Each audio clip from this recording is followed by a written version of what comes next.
When you're switching careers, there are 3 things you want to make sure you're doing on your resume to show that you're a great fit for this new position. So, here are my 3 best resume tips for career changers.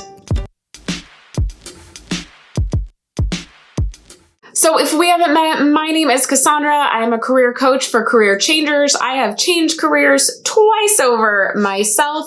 I believe it's possible, and I think it's always worth trying to figure out where the more fulfilling work is, the job that'll make you happy, and hopefully pay you more in the process. So I help people do that. And today we are going to talk about your resume. Now, when you are switching careers, sometimes there are things that can, if you're not paying attention to certain things, there are things that can get in the way of you showing how great a fit you are. So these are the 3 best resume tips I have for you. Number 1, you need to have a summary of qualifications. It'll be the top part of your resume after your header. Some people do a paragraph. I will say I still recommend bullet points because I think bullet points are just easier to read.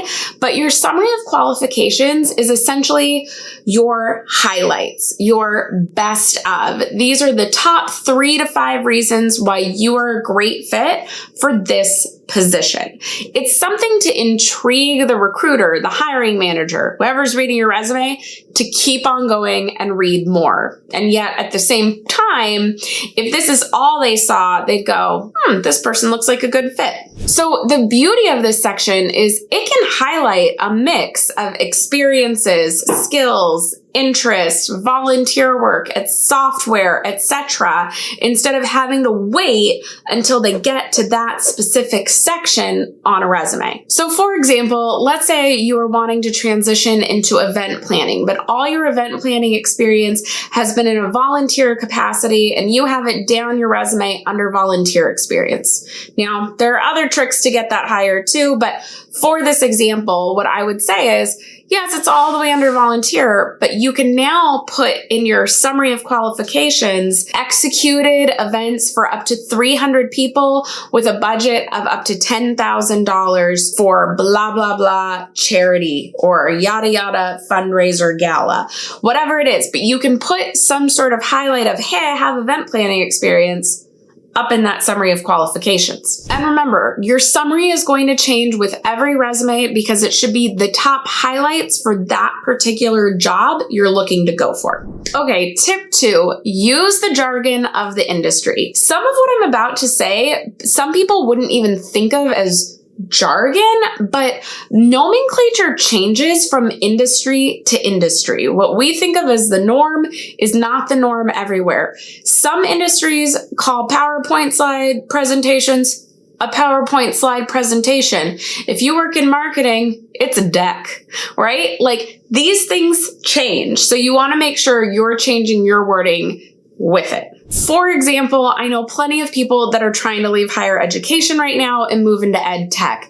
And I know that the ones who are being really strategic about it, anywhere where their resume said students, they are now saying clients. Because students were their clients, but they don't want the recruiter at the tech corporation getting hung up on, oh, they only worked with students. They've never had to work on a client basis. It's crazy, but that sort of thing will trip people up. So they're not lying. Students were their clients. They just changed the language to client. So the recruiter in the new industry understands what they've done. So check over your resume and see if there are any terms that you're using that you may need to change so that it fits the new industry's standards, verbiage, etc. Okay, final tip. Tip 3, show your results. Now, this one is important no matter whether you're a career changer or not. You should be showing results on a resume, but it's extremely important